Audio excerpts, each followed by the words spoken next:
Naghatid ng tulong ang Pinoy Ako Party List sa iba't ibang syudad sa Luzon. Nitong nagdaang Lunes, sumampa sa Barangay Cuyambay, Tanay Rizal ang Pinoy Ako Party List upang maghatid ng mga serbisyo medikal.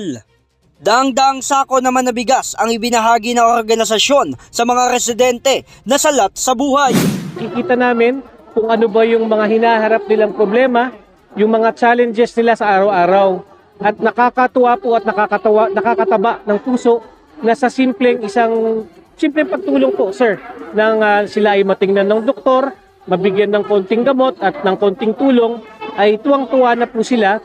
At dahil dito po, nalalaman din namin kung ano ba yung pwede pa nating matulong sa hinaharap sa ating mga kababayan po. Samantala, sa medical mission, ilang matatandang katutubo rin ang dumalo upang magpakonsulta. Nagpapasalamat po kami sa mandatos ng Pinoy Ako sapagkat malaking tulong po ito sa aming komunidad dito po sa amin sa barangay ng Cuyambay. At salamat din po sa Pinoy Ako at malaking tulong po ito para sa amin, lalong-lalo na po dito sa mga senior po para sa amin. At yung mga nagdanasan magkaroon ng pangkabuhayan, mga livelihood program ay maging kabahagi po yung Pinoy Ako. Malaking tulong po ito para sa amin sa lugar na ito. Binigyan din rin naman ni Emas na mabigyan ng pagkakataon na tumungtong sa kolehiyo ang mga kabataan na nais makapagtapos ng edukasyon. Sa pakikipag-usap sa ating mga kababayan na manggagawa at katutubo na halos lahat po ay pare-pareho ang pangangailangan po nila. Na ito po ay unang-una, edukasyon. Nakita naman po natin, sir, no, sa panahon natin ngayon, ang isang taong nakapagtapos ng pag-aaral ay malaki ang tsansang kung hindi man magtagumpay sa buhay ay matulungan ang kanyang pamilya. So unang-una pong gagawin namin, sisikapin po namin na yung ating mga kababayan, ating mga katutubo, mabigyan ng karampatang edukasyon. Hindi lang po ng elementarya, high school, kundi po sa kolehiyo.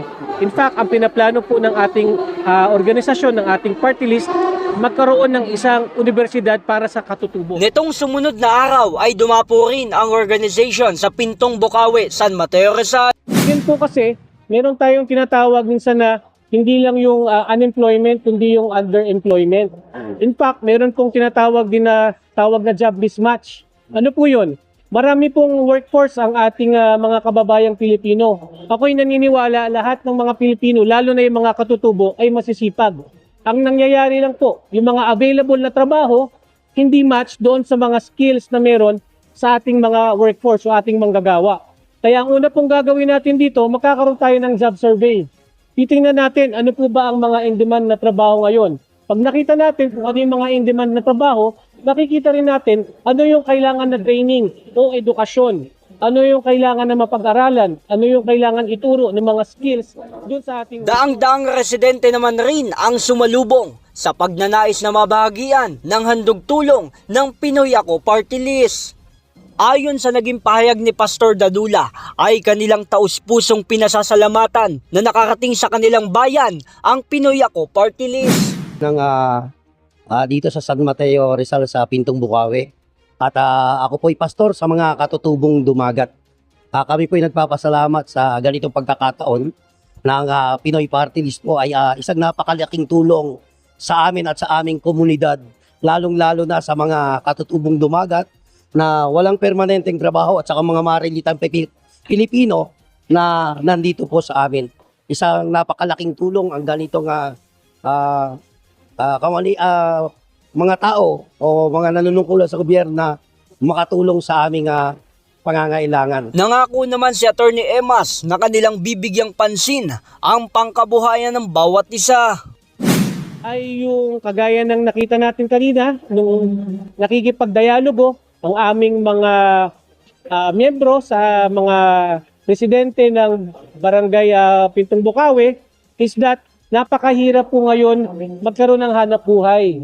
So, ang Pinoy Ako po, ilang plataforma lang naman ang aming isinusulong. Yung una ay edukasyon, pangalawa ay pangkabuhayan, at pangatlo ay medikal. Bago pa man magbigay ng tulong sa lalawigan ng Rizal, ang organization nagtungo na rin sa Albay Bicol ang Pinoy Ako Party List.